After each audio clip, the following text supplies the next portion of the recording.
All right, we are live. So, hello everyone, and welcome to the Soul Survivor podcast. We have our episode 8, I believe, merge episode recap tonight. I'm here along with my co-host Ryan Winthrop. We do not have Hef along for the ride tonight, but me and Ryan are here, and let's get right to it. I thought it was an incredible merge episode. What do you think, Ryan? Yeah, crazy merge episode. We saw the comeback challenge where Tyson gets his way back into the game. We see a lot of scrambling on Cam, kind of a war between Sophie and Jeremy in a way. Classic community challenge, really good editing, so we didn't know who was going home at Tribal Council. Pretty good merge episode, I would say.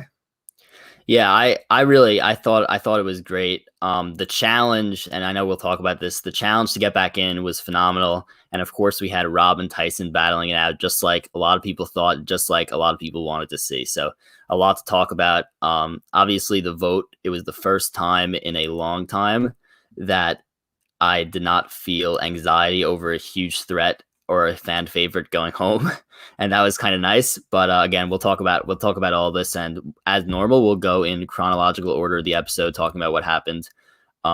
So let's get started. So the episode starts out Edge of Extinction. They're already reading the card that they got that said that they were going right back to that they were going to go right back into the game challenge. Now something that was speculated that did happen was it was the same exact challenge that Rick Devens won in order to get back in Edge of Extinction season 38.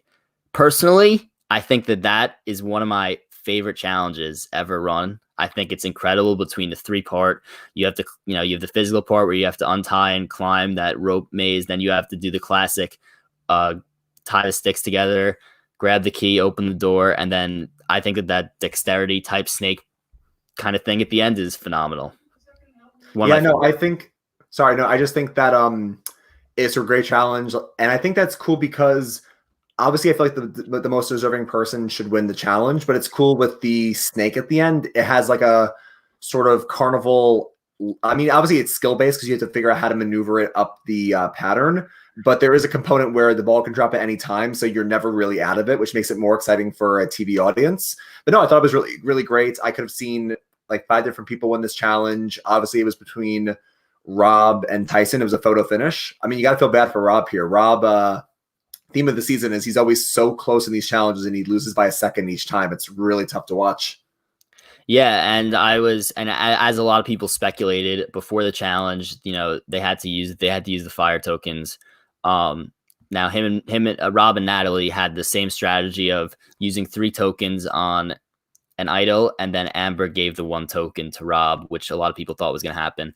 Amber gave the token to Rob. Rob also had the advantage in the challenge, and then the other people to have the advantage in the challenge besides Rob and Natalie were Ethan, Tyson, and Danny. So they all had 1 fire token. Those 5 had at least 1 fire token that they used on the advantage. Now the advantage was something that honestly they made it seem like it was a pretty big time difference, and it may have been because those bags were pretty deep down there. Mm-hmm. But in a challenge where you have a crazy kind of dexterity thing at the end, that's not much of an advantage. Like it is technically a time advantage, but doesn't really help you that much. Now, technically the person who won, Tyson, and the person who came in second, Rob, both did have the advantage, but I didn't think that it was, I expected something a lot bigger than that. Well, we talked about this on the podcast last week where we said advantages aren't always a guarantee win. They can be defined in different ways. Famously, Malcolm had the advantage in Philippines where he got a second life and it didn't help him at all. So I feel like you need to read into it. And like Tyson said, like, do I really need this advantage, or am I good enough that I can win without it? And I think that this first advantage was they didn't have to dig up the string, but they said you can buy up to 3 advantages. So I wonder what the other 2 would have been. Would one of them have been, instead of untying 3 bags, you only have to untie 2 at the start? Maybe then the second advantage was not digging for the string. And maybe the third advantage was you already have like 2 or 3 wood pieces put together for you. So I feel like the question now becomes, like you said, we see Natalie say to herself, I'm going to put 3 of my tokens to an idol and 1 of my tokens to an advantage. But Tyson famously said last week or 2 weeks ago that why would I put tokens to an idol if I'm not even guaranteed to be back? I need to save those for the challenge. So you have to wonder, did Natalie make the wrong move here? Did Rob, instead of Rob also went for an idol too and an advantage? Or should Rob have gone for more advantages? Yeah, that's something I was going to ask you. I'm pretty surprised. I guess Rob felt that he would have a big enough target on his back where he needed the idol if he were to get Yeah, back in. So he would I just agree. play it. And that makes sense. But Natalie, who has friends over there, I'm pretty surprised she did not use more advantages. But I guess your number one priority if you're on Edge of Extinction is got to be getting back into the game. So I maybe am a little bit surprised that at least Natalie or Rob didn't use another one of the advantage and decided to go for the idol, especially Natalie. But yeah, what a challenge it was. Down to the last second. And Tyson ended up winning, which I did predict before the episode. So a fan favorite is back, Tyson is back, and another huge threat is back into the game. The last OG, as he calls himself, the last old school player. We'll see if he can route it out from here. I mean, I would have been happy with most of these people coming back, Dylan. Tyson was one or two for me, so it's exciting to see Tyson back at the game. Like we talked about, if anyone listening watched our podcast with Russell last week, Tyson's somebody who, other than making his mistake in Heroes versus Villains, he's someone who learns every time he plays, and he's always so astute. And kind of like he said when Jeff asked him a question, he's very funny, but he kind of wears that as a mask. He's actually really, really deep down, like sensitive and very social when you get to know him. So I think Tyson could be positioned well coming back into this game. Yeah, I think for sure. And I think what was one of the most impressive things is they asked him this at Tribal. They're like, what have you been doing? Like, since you got back, like, have you tried to position yourself in the right way? Because they could just, as Jeff said, they could just say, let's send them right back to Edge of Extinction. And, we've seen that happen in Redemption Island when Rob sent Matt right back to Redemption Island after coming back. Like, we've seen something like that happen where a player gets back into the game and they're immediately sent right back. But Tyson, he said he, kind of just kept his mouth shut and went with the flow. And he realized that at the very beginning of the game, he was trying to do too much. And that's just not something that you could do in an all-winter season.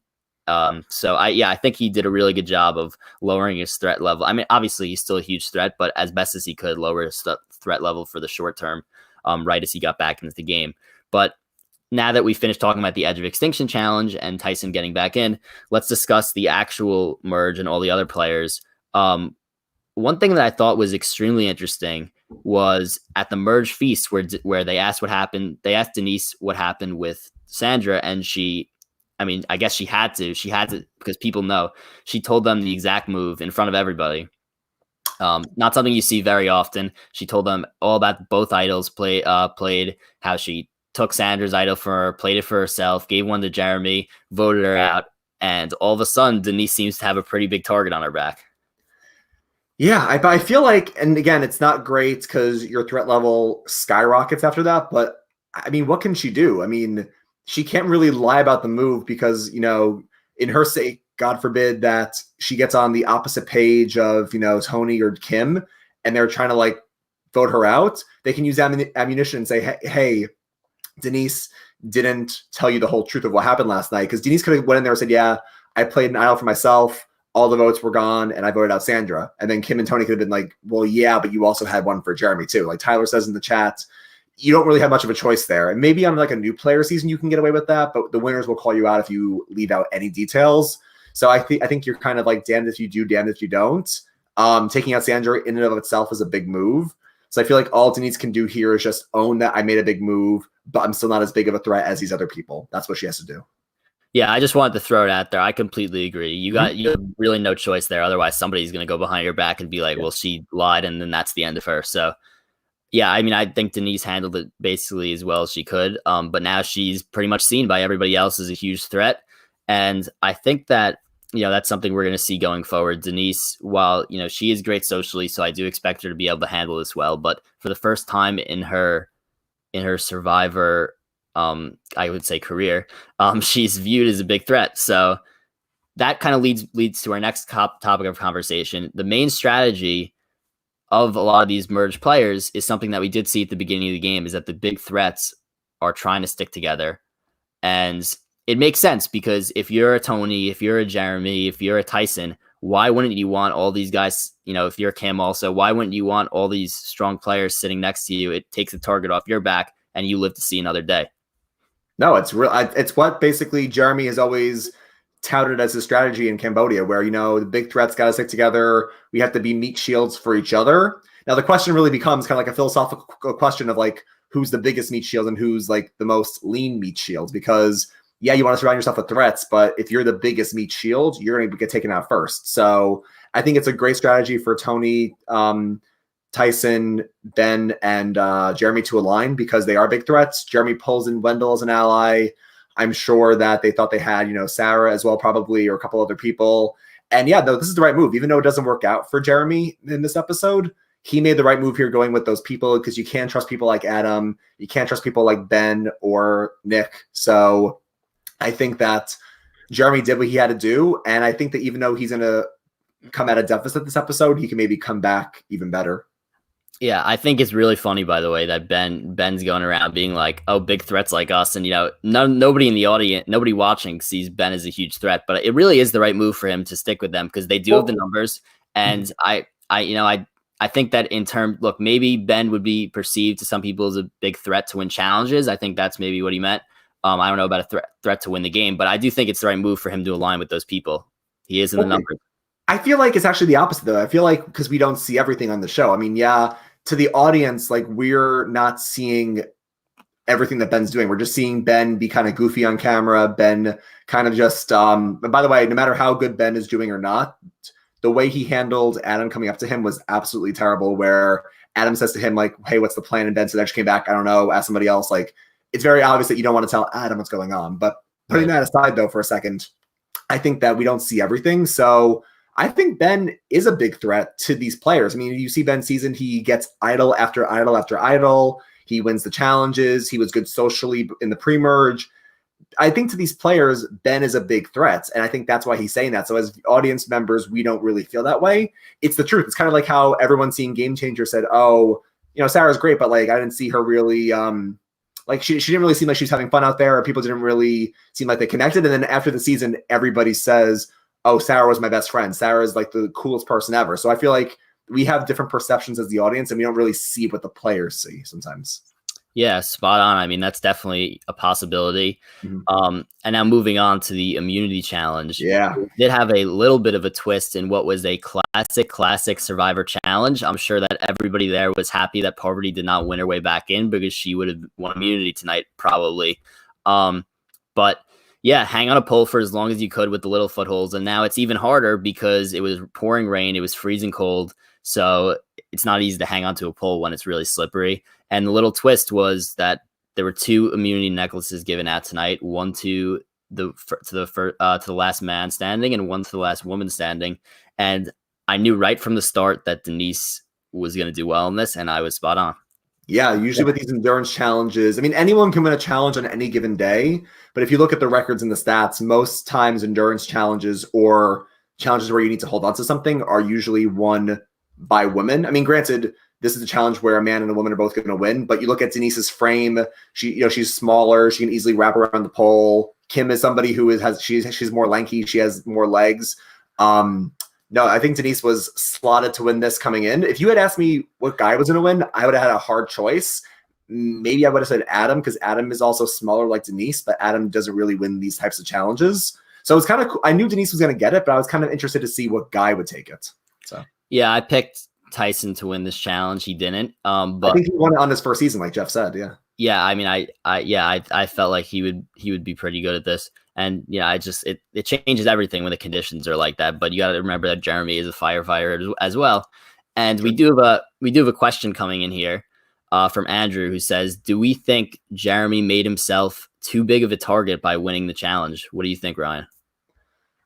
See, we were talking about this offline before we came on, and at first I said I think it was kind of risky to go for it. You never want to go for the first challenge because you're already seen as a threat. This is always why Andrea is always targeted after the merge, because she usually wins the first challenge. So I get what Andrew's saying, that going for it makes you a big threat. But like Dylan pointed out to me, when you're a big player like Jeremy and you're also on Winners at War, sometimes you can't throw these challenges because then it could be you. You have to just go for it to ensure your safety sometimes. Yeah, I mean, if you're Jeremy, you got to worry about staying in another day. This is not like one of his other seasons that he played where he could kind of downplay his strength. He's got to rely on his social game and win as many immunities as he could, because look, you got to survive another day. It's Winners at War. They're going to look to get rid of the big threats, even though right now the big threats are all aligning. It's eventually going to happen. And being that it's a merge boot and you don't really know what's going to happen, there's always that, frenzy that goes on after the merge.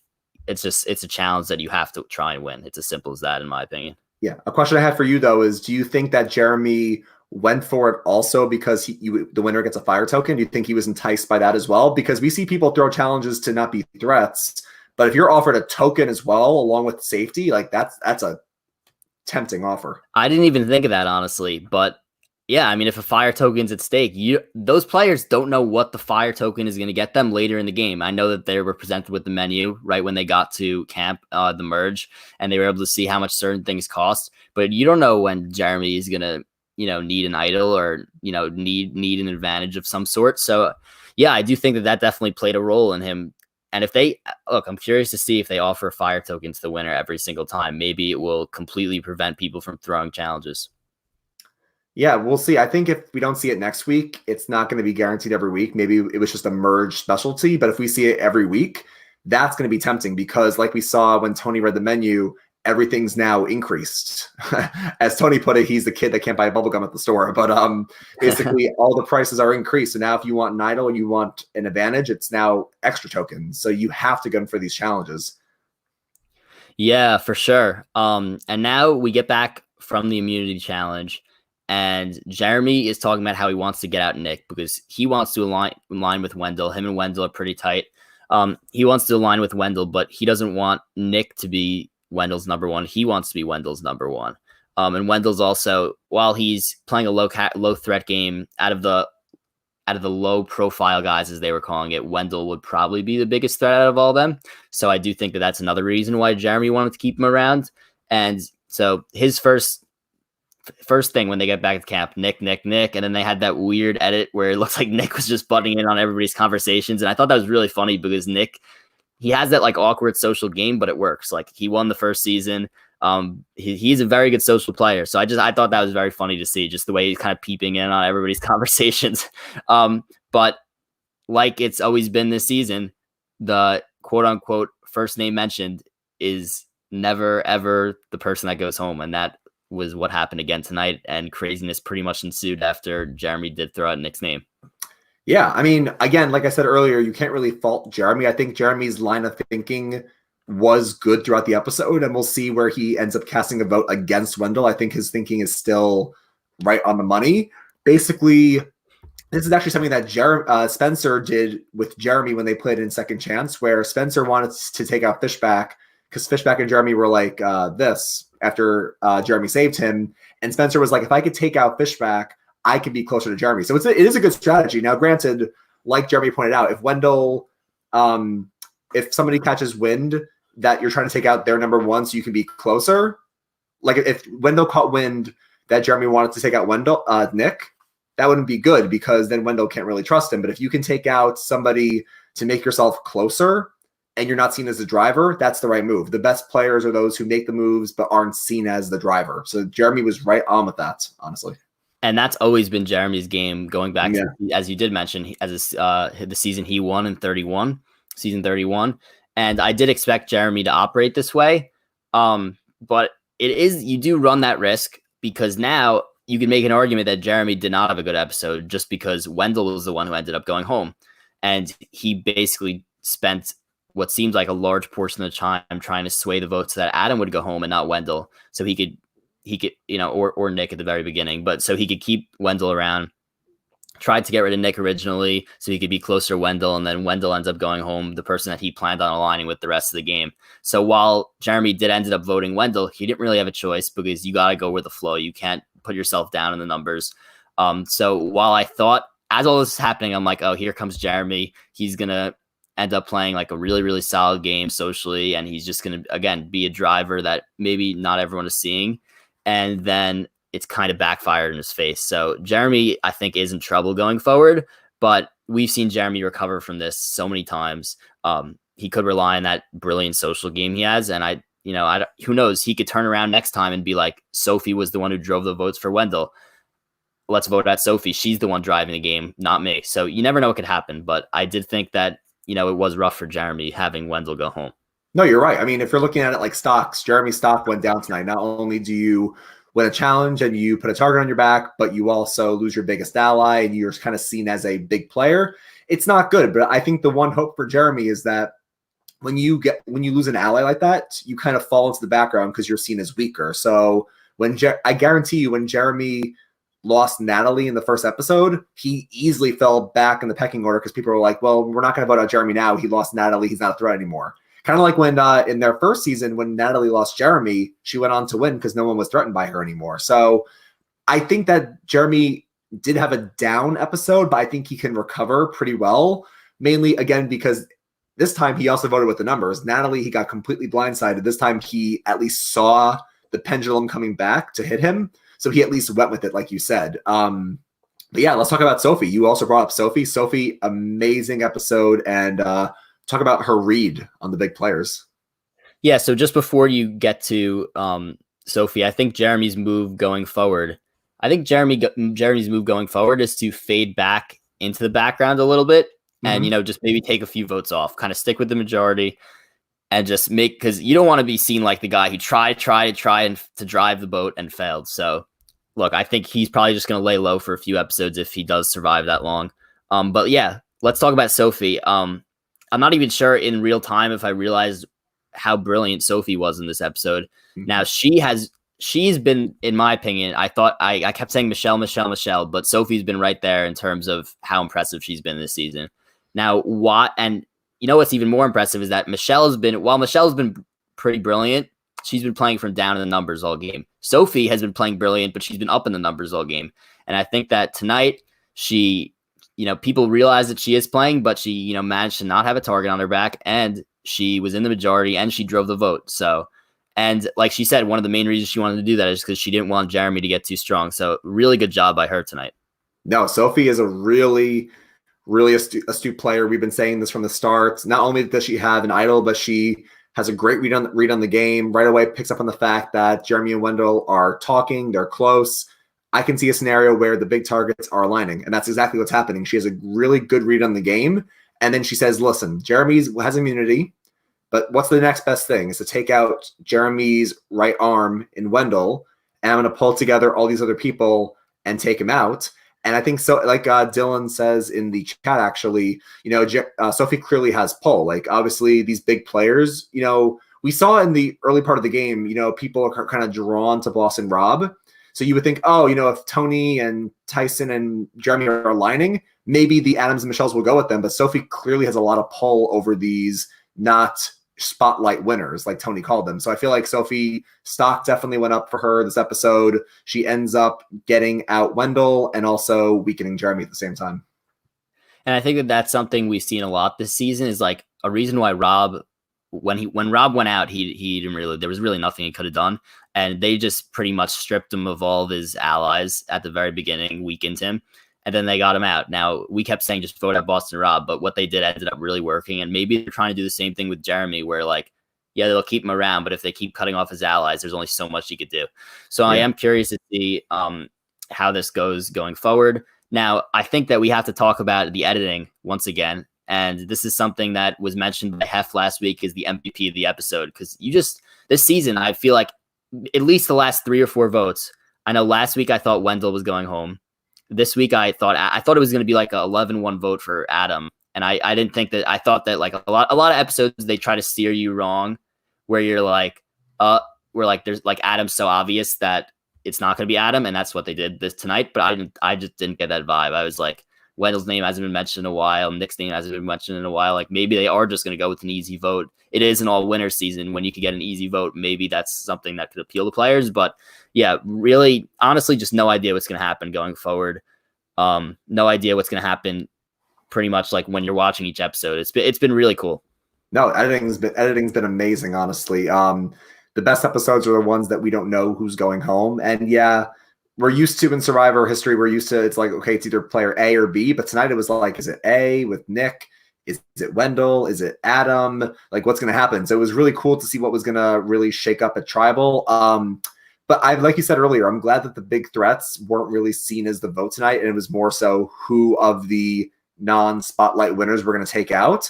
And I think this actually is a trend we're seeing recently. If you look back at previous seasons, ever since a certain point, because as you know, back in the day, the merge boot was always a huge target, was the merge boot. Right. Now I feel like lately it's like a consensus vote. Like who, as a merge, this is such a chaotic time. Where's the one person we can find consensus in? So in Game Changers, we saw Haley go out. In David versus Goliath, we saw Elizabeth get voted out. We usually see somebody who is maybe more quieter get voted out because it's a consensus. So yeah, I'm glad the big players stuck around tonight, hoping that they can recover from this. And it's funny because I'm a little bit disappointed that that's how Wendell ended up going home, because I thought that this season was just building up for like Michelle and Wendell to work together a little bit longer. Then Michelle just cut him right off and vote him out. Now Michelle, who, you know, she was, I said to you, I said, Michelle and Wendell are together. Like that's, to me, that was, maybe Michelle didn't want to go to the end with Wendell, but for the recent time, they were going to be together. I thought they were going to be together. I expected them to work together, and she got burned here for sure by Wendell getting voted out. And she, I believe, is in trouble. And I know that she's great socially weaving her way back in, but tough loss for Michelle tonight. It's funny because I had Michelle and Jeremy as probably my top two players who were in the best positions going into the merge here, and they both did not have good episodes. So it honestly, I think that if we had to look forward, I think that pretty much, I think everybody except for Adam and Ben have a chance to win. And I'm being completely honest about that. Like, I think it's wide open right now. Yeah, and look, in this scenario, Adam and Ben could still win. I just think that, like you're saying, the rest of these players have had a better edit or a better story in this season so far than Adam and Ben have. And I guess you also could argue Nick hasn't had the most flattering edits as well, which is unfortunate. I would agree with that. I think Nick is a good player, a good social player. But no, I think that even though, you know, Michelle and Jeremy are kind of down this week after having a rough episode, I think they can easily bounce back. Michelle had a lot of times in her original season where she lost an ally. She was on the ropes and she came back and won. Michelle could easily go far in this game. But no, I mean, the winners tonight are, you know, Sophie. Sophie comes out as a big player in this game. And honestly, the only person that was really talking about Sophie to get out was Wendell. Wendell said to Jeremy, Sophie's with me, but she's playing. And clearly Sophie wasn't with him and she played him. But no one else is really talking about her. So I think Sophie's up. A few of the people I want to talk about really quickly is some people we actually didn't see at all this episode, like Kim and Sarah. What are your thoughts on them? So I think that both were in good positions coming into the merge. I still think both of them are fine. Now, it always puzzles me because I'm just waiting for the Kim moments to come. They haven't came yet. But she seems to be in a good position. No one's talking about her. She's a huge threat because she could win immunity challenges. She's great. So she's great socially. So I do expect her to get involved eventually. And Sarah, she still has her steal vote advantage. And she's in with Sophie, and she's in with Ben, and she's in with, and she's just, and I mean, she's going to be in with Tony as well. So I think Sarah's in a really good position. I think, and I think Kim is in a really good position as well. So like I said, I right now, I think it's wide open between those 8 players that we mentioned, maybe Nick a little bit below the tops. Oh, well, how many there's left now? So Tyson came back. Okay. So there's a, after Tyson came back, there's 12, right? Yeah. So I think that in the bottom tier in terms of people that could win is Nick, and then Adam and Ben. But I think that between the top 9, and Wendell's voted out, so top 8 now, I think that they are all in a pretty good position, and I think all could honestly win the game. Yeah, no, I think Kim is still in a great spot. I think when you're a big name like Kim and you're not even being talked about, you're in a good spot for now. We saw last episode, she said, you know, now I have options. Now I'm kind of working with Tony and Jeremy, but I also could go with Denise as well. I think Kim has options. Kim's not going to be seen as a threat. And like we said, if you're Kim and you're that kind of a caliber of a player and you're not a threat, you're doing a good job. So she's in a good position going forward. And Sarah, I got to say, I am super impressed with Sarah. I love Sarah in Game Changers, someone who I drafted back then, was an amazing player.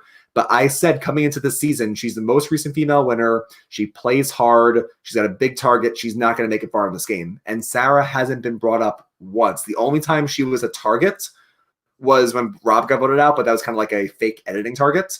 Sarah has not been on the radar at all. And I think that speaks to how good her social game is, like I mentioned earlier. Yeah, and we have a question here from Dylan. He says, do you think that do you think that Sophie will pull Michelle in? If you notice, Michelle was the one consoling Sophie before the immunity challenge. I think Michelle's going to find her way in some way. So I don't think she's in trouble for now, but that could change within 20 minutes of the next episode because that's how good she is socially. Um, yeah, I definitely think that's a possibility. I also think that Michelle could. I know that they voted different ways tonight, but I think that Michelle and Jeremy, that's something that I know they had a very good relationship at the beginning of this game. That's something that I think we could possibly see going forward. Now, what I'm curious is right now. So let's talk about which way the votes went because we're not positive, but I think that the most obvious, at least it seems like the 3 votes for Adam were Wendell, Michelle, and Nick, right? Yeah. And then the rest went on Wendell. Correct. So 9-3. So those 3 are at the bottom. And I'm curious if Jeremy, now we'll see how how charged he is from this vote. That didn't go his way. I know he did vote Wendell, but we'll see. But will he, lower his target and fade into the background for a little bit? Or is he going to try to stir something up? Maybe he teams up with Michelle and takes a few other big threats with him and then turns around and gets somebody else out. So I don't really know which way this is going to go, but it looks like those 3 are on the outs and in trouble as of now. Yeah, no, I need to rewatch this episode, and also I need to take a board and draw out all the alliances because I'm so interested about how everything's breaking down. Because I think, like we saw tonight, we're seeing big targets versus smaller targets. So if we're going off that logic, the alliances are Tyson, Tony, Jeremy, and Ben after Wendell gets voted out over here, and then you have Denise, Adam, Michelle, Sophie. That's how it's presented to us. But if you go back to last episode where we have the 3 tribes, it's got to kind of clear that Sarah and Sophie are tight, and they have Ben from Yara, so that's 3. They have Adam too, but they probably don't trust Adam that much. So maybe Adam is a extra vote for them, but not in their core. So if you have Sophie, Sarah, and Ben, and then you have Adam, seems like they pulled over Denise, or Denise pulled them over. I would have thought that DeCall would have stuck together. That was Tony, Denise, Kim, and Jeremy. I would have thought they would have stuck together, but apparently not. So again, I need to watch this episode. I need to see what other people online are saying, but I need to really figure out where the alliances are positioned right now. And granted, in modern Survivor, alliances can change with voting blocks week to week. So I'm not sure how it's going to turn out, but I need to really figure out where people are aligned, because where I thought people were coming into the merge aren't where they are right now. Right. And just to clarify, Wendell gave his 2 fire tokens. He gave 1 to Michelle, 1 to Nick, which I think further signifies that was probably the 3 that voted together. Yeah. Even though Wendell seemed unsure, that's what I think happened. And we'll find out when the Survivor Twitter account tweets. They usually tweet a video maybe tomorrow where we'll see for sure if that was the case. And I'm sure it was. Now, one player I want to talk about is everyone's favorite, Tony. Now, not only did Tony get back on Twitter this week, but I think he had a incredibly underrated episode. So I'll start off here. So I think first, the fact that he wasn't brought up as a merge boot is huge. Second, the fact that Tyson came back in is huge for him because it's another big threat. And the fact that all the big threats are working together is another win for him. So I actually think that while a lot of people had Tony low down in their power rankings, just because he's a huge threat, a lot of people had him low down in the power rankings going into the merge. I think he's a huge winner for tonight. I think he skies up. And I do think that there is a legit path for Tony to the end of this game. We never thought we'd be having this conversation. No. We thought Tony would be one of the first boots because he's such a huge threat, and here we are. No, Tony, you're 100% right. Tony's doing amazing this season. We get the confessional in the premiere where he says, these guys, they're scared of me. I know why. I'm going to stay at camp. I'm not going to leave. I'm not going to look for no idols, no advantages.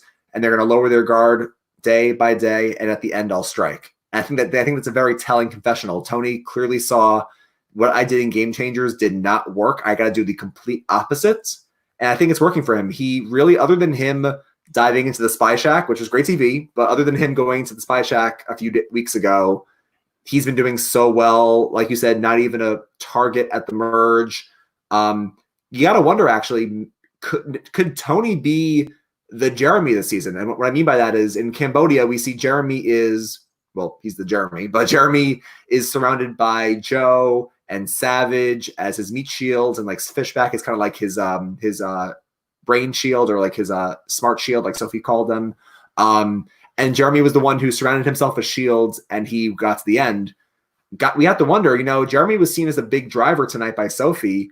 Is Tony the new Jeremy? Is Tony the one that says, look, I have Jeremy now, I have Ben, I have Tyson, Sarah could be a big threat. I guarantee you, like Russell said last week, if Cops R Us is targeted, I think Sarah might go before Tony, honestly, because Tony has not been looking for idols. So his threat level is super low. I'm super happy about it. I know you're super happy about it.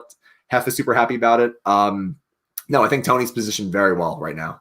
Yeah, so besides Sophie, who had an incredible episode, and I would even say Denise for winning the immunity challenge, but a huge winner tonight, in my opinion, was Tony, and he's just skying up my ranks. I think that there's a legit path. And it's interesting that you bring up the Jeremy comparison.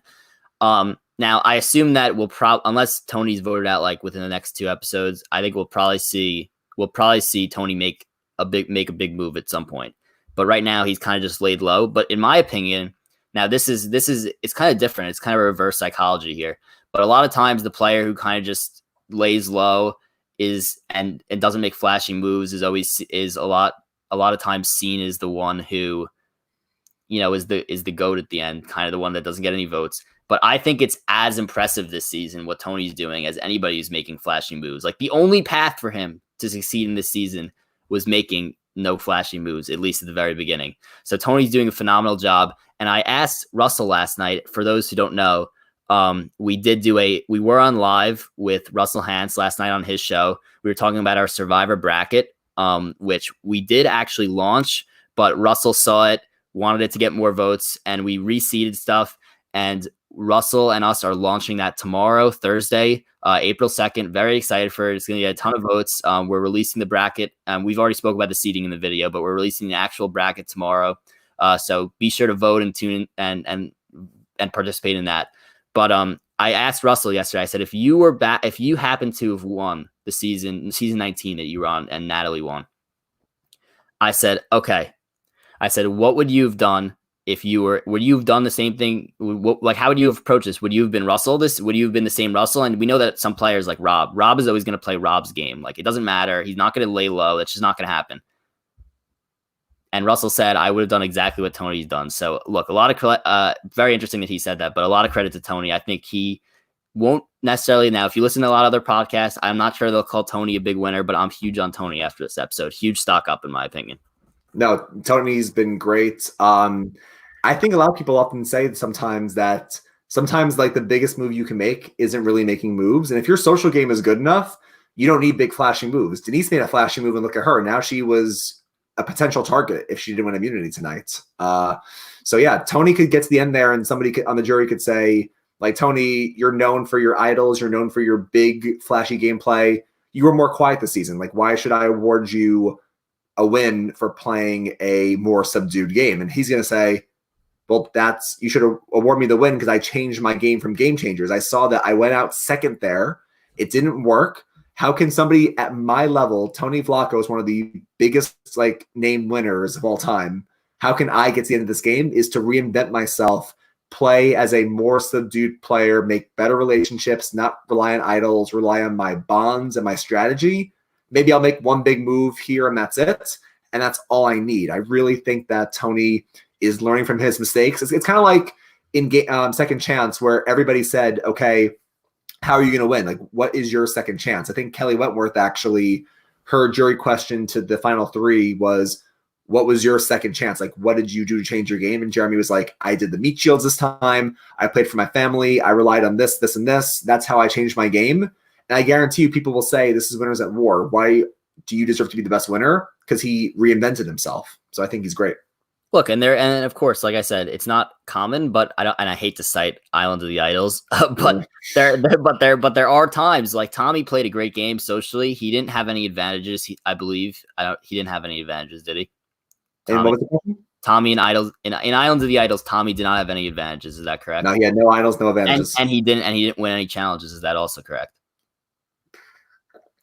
Maybe won one. All right, not much. No.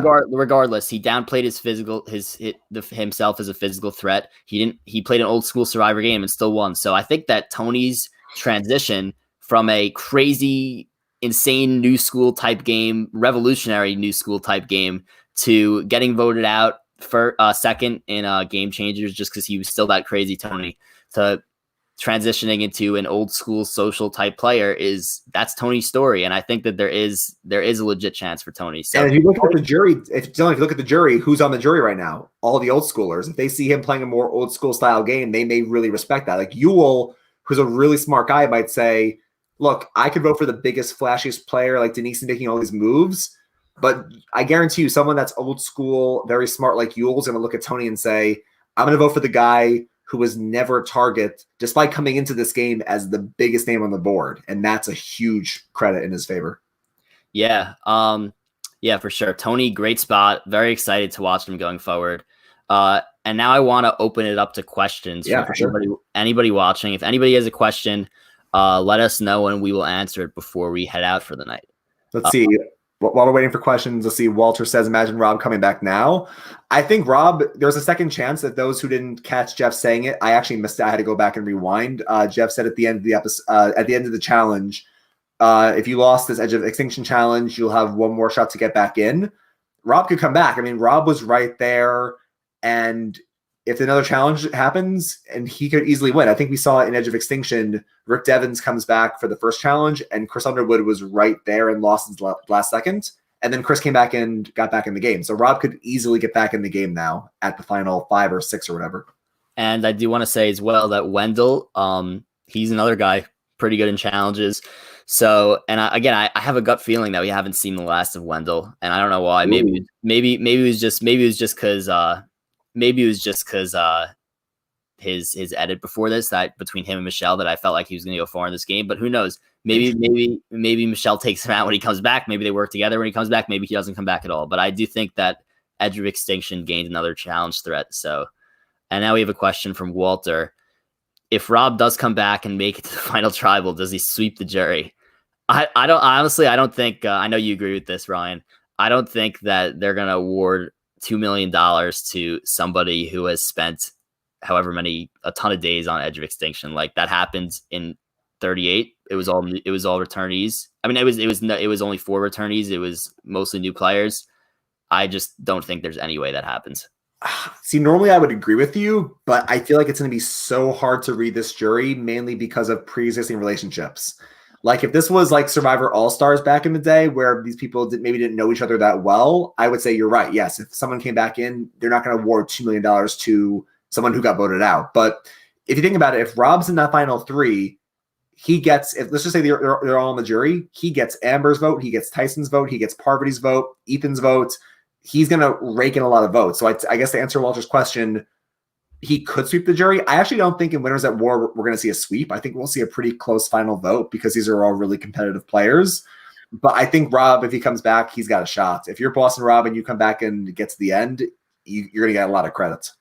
And yeah, and Dylan says, do you think Winners will allow that? I don't know. We'll like you said, like Winners may allow it because they are all very close with Rob. The ones that are on the jury so far, but maybe they won't. I don't really know. It also depends. Like, do we think that it's going to be the same as season 38, where the Edge of Extinction comes back at 7 or 6, or do we think that maybe they're going to shock us and bring somebody back for the last time at 8 or 9, where they have more opportunities to make moves and prove themselves?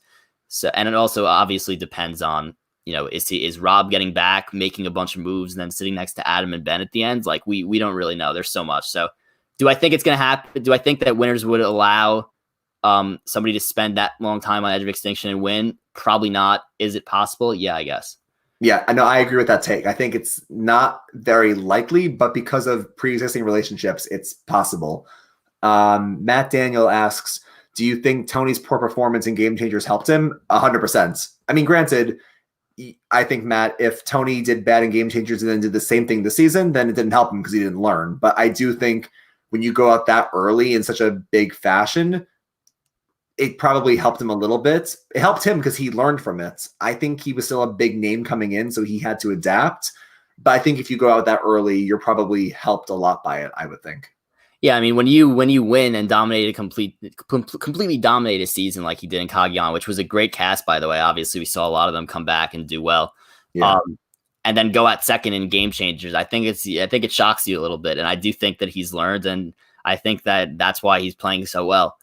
So as I said before, yes, I think it helped him, and yes, he's skying up if I were to make power rankings right now. Yeah. And then we have our next question from Tyler: predictions on who goes next.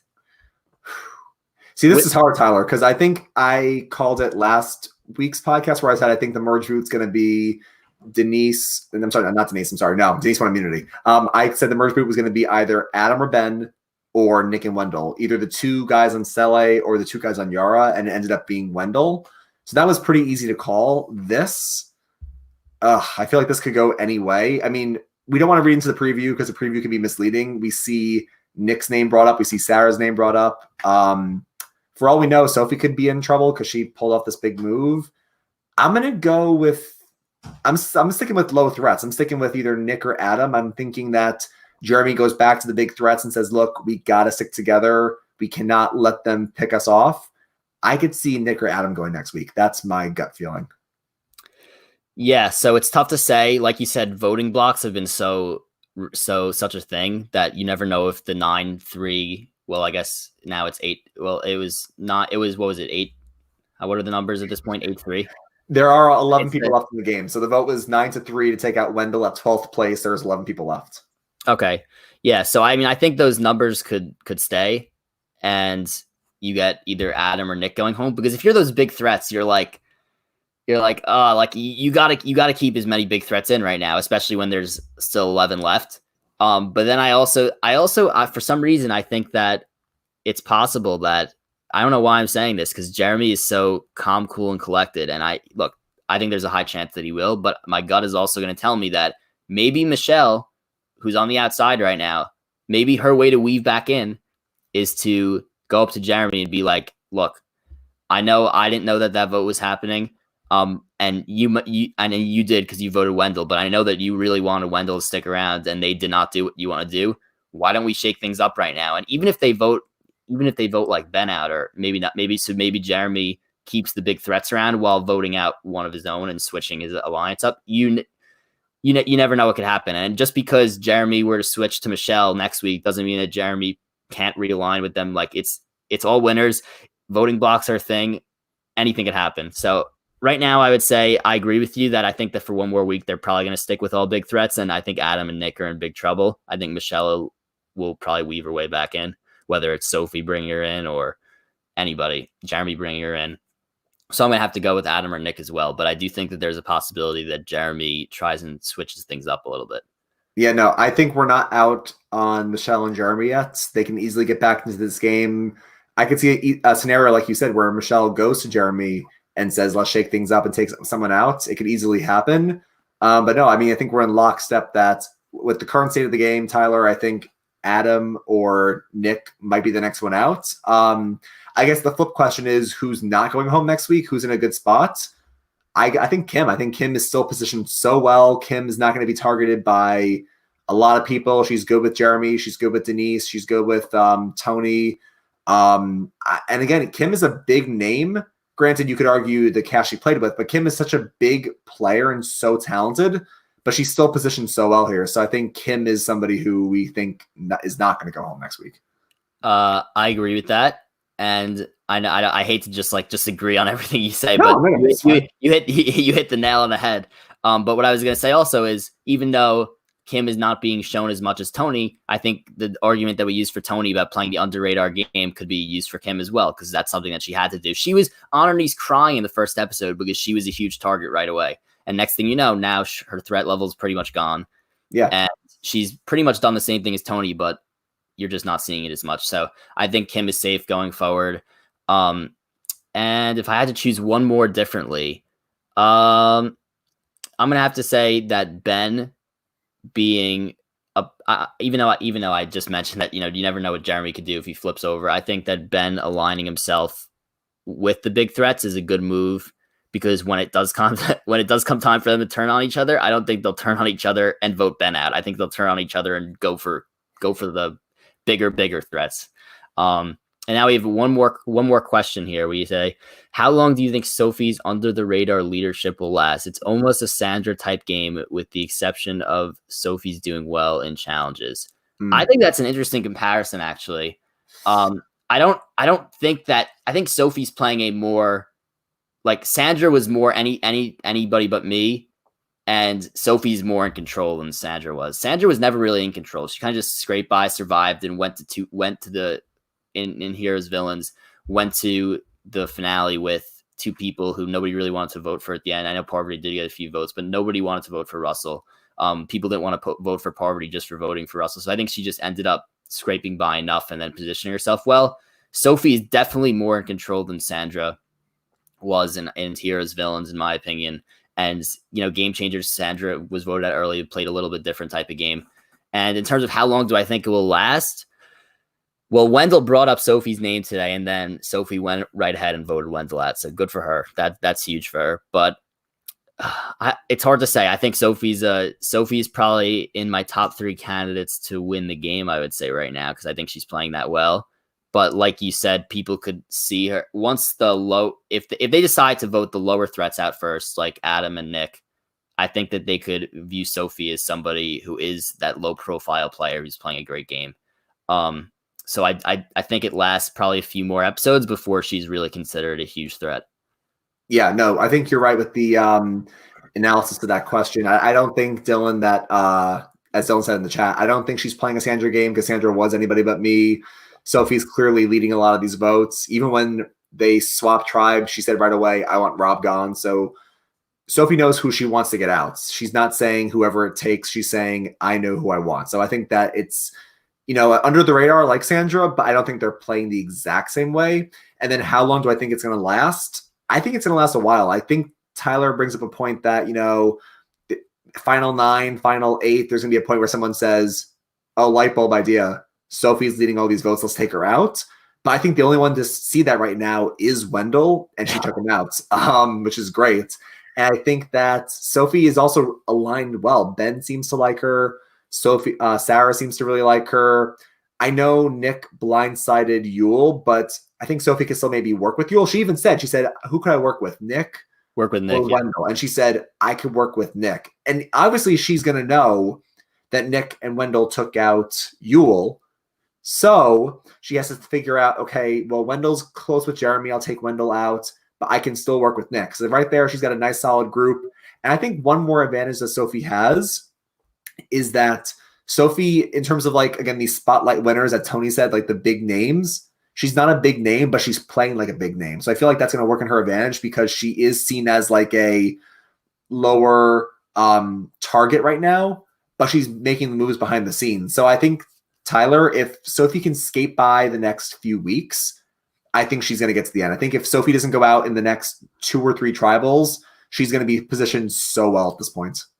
Yeah, and Sophie was nowhere on my radar once the season started, and now she has been incredible. We'll have to see what happens. Now, we talk about the idea of people downplaying their challenge threat level.